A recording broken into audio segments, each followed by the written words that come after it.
அன்பு நண்பர்களே, அனைவருக்கும் அன்னை சமையல் உமாவின் அன்பான வணக்கங்கள். இன்னைக்கு அன்னை சமையலில் பார்க்க போகிறது சூப்பரான பிரேக்ஃபாஸ்ட் ரெசிபிங்க. சாமை வெண்பொங்கல், அதுக்கு சூப்பரான சைட் டிஷ் டிஃபன் சாம்பார். வாங்க எப்படி செய்கிறதுன்னு பார்க்கலாம். இப்போ முதல்ல சாமை வெண்பொங்கல் எப்படி செய்கிறதுன்னு பார்க்கலாம். இப்போ 1/4 கப் பாசிப்பருப்பை சேர்த்துக்கலாம். இப்போ பாசிப்பருப்பை நல்லா வாசனை வர வரைக்கும் வறுத்துக்கலாங்க. பாசிப்பருப்பை வறுத்துட்டு பொங்கல் பண்ணிங்கன்னா டேஸ்ட் ரொம்ப நல்லாயிருக்கும். இப்போ பாசிப்பருப்பை கழுவிக்கலாம். சாமையை 20 நிமிஷம் ஊற வச்சு எடுத்து வச்சுருக்கேங்க. சாமை அரிசின்னு டிபார்ட்மெண்டல் ஸ்டோரில் கேட்டிங்கன்னா கிடைக்கும். லிட்டில் மில்லட்டுன்னு இங்கிலீஷில் சொல்லுவாங்க. சாமையில் வெண்பொங்கல் பண்ணிங்கன்னா டேஸ்ட் ரொம்ப ரொம்ப நல்லாயிருக்கும். சாமையை சேர்த்துக்கலாங்க.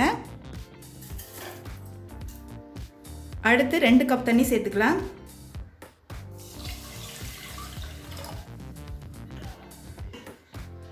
நான் சாமை 1/2 கப் எடுத்திருக்கேங்க, அதனால் 2 கப் தண்ணி சேர்க்குறேன்.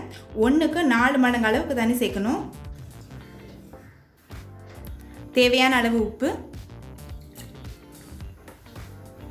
1/2 டீஸ்பூன் சீரகம், கொஞ்சம் பெருங்காயம், இது கூடவே கொஞ்சமாக எண்ணெய் சேர்த்துக்கலாம். எல்லாத்தையும் நல்லா மிக்ஸ் பண்ணிக்கலாங்க. இப்போ மூடி போட்டு குக்கர்லேருந்து 5 விசில் வந்தோடனே இறக்கி வச்சிடலாம். ஸ்டவ்வை மீடியம் ஃப்ளேம்லேயே வச்சுருங்க. இப்போ குக்கர்லேருந்து 5 விசில் வந்துருச்சு. சாமை பார்த்திங்கன்னா நம்ம கொஞ்சம் தான் போட்டிருந்தோம், பாருங்கள் எவ்வளோ வந்திருக்கு. நல்லா வெந்துருச்சு. இப்போ இதை தாளிச்சிடலாம். கடாயில் தேவையான அளவு எண்ணெய், கொஞ்சமாக நெய் சேர்த்துக்கலாம். 2 டீஸ்பூன் மிளகு, 1/2 டீஸ்பூன் சீரகம். சாமை வேக வைக்கும் போதே கொஞ்சமாக சீரகம் போட்டிருந்தோம், அதனால் இப்போ நான் கொஞ்சமாக தான் சேர்க்குறேன். கொஞ்சம் முந்திரி, பொடியாக நறுக்குன இஞ்சி, கொஞ்சம் பெருங்காயம், கொஞ்சம் கருவேப்பிலை.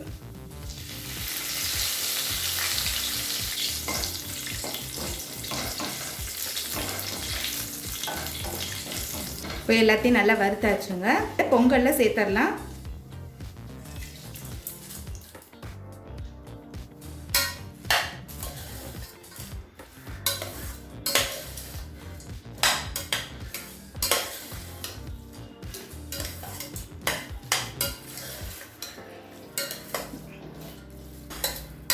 இப்போ சாமை வெண்பொங்கல் ரெடி ஆகிடுச்சு. அடுத்து டிஃபன் சாம்பார் எப்படி செய்கிறதுன்னு பார்க்கலாம்.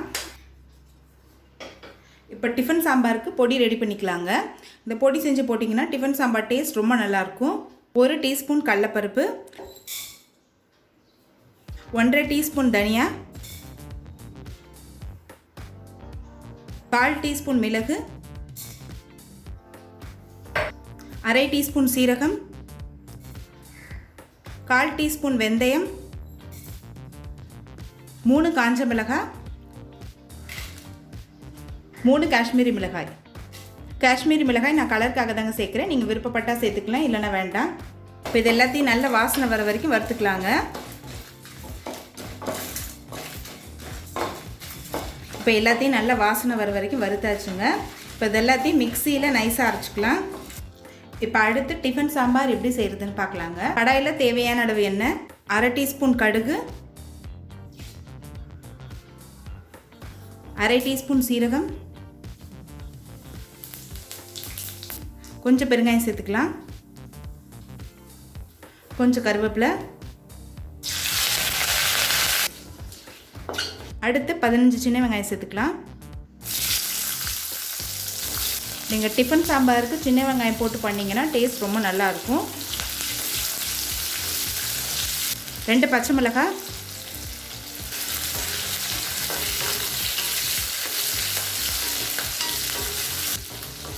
இப்போ சின்ன வெங்காயம் நல்லா வதங்கிடுச்சு.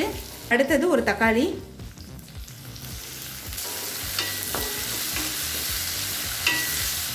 தேவையான அளவு உப்பு,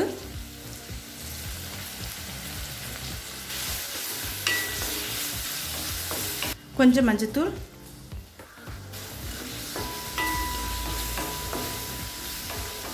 இப்போ அரை கப் துவரம் பருப்பை வேக வச்சு இதில் சேர்த்துக்கலாம். மிக்ஸ் பண்ணிக்கலாங்க.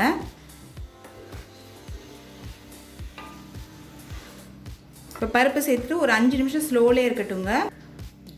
இப்போ பருப்பு சேர்த்துட்டு 5 நிமிஷம் ஆயிடுச்சுங்க. ஒரு சின்ன நெல்லிக்காய் அளவு புளியை 1/4 கப் தண்ணியில் கரைச்சி இதில் சேர்த்துக்கலாம்.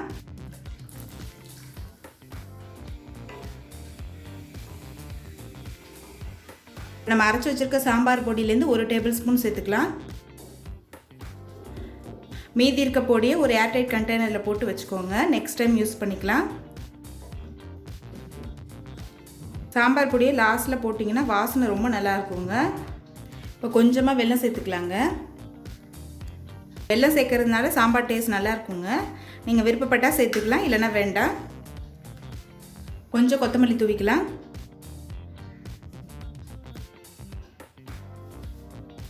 இந்த டிஃபன் சாம்பார் பார்த்தீங்கன்னா பொங்கலுக்கு மட்டும் இல்லை, இட்லி தோசைக்கு ரொம்ப நல்லாயிருக்கும். இப்போ டிஃபன் சாம்பார் ரெடி ஆகிடுச்சுங்க. பொங்கல் கூட சர்வ் பண்ணிடலாம். இப்போ சுவையான சாமை வெண்பொங்கல் ரெடி ஆகிடுச்சுங்க. ரெசிபியை ட்ரை பண்ணி பாருங்கள், கண்டிப்பாக உங்களுக்கே பிடிக்கும். ரெசிபி பிடிச்சிருந்ததுன்னா வீடியோவை லைக் பண்ணுங்கள், கமெண்ட் பண்ணுங்கள், ஷேர் பண்ணுங்கள்.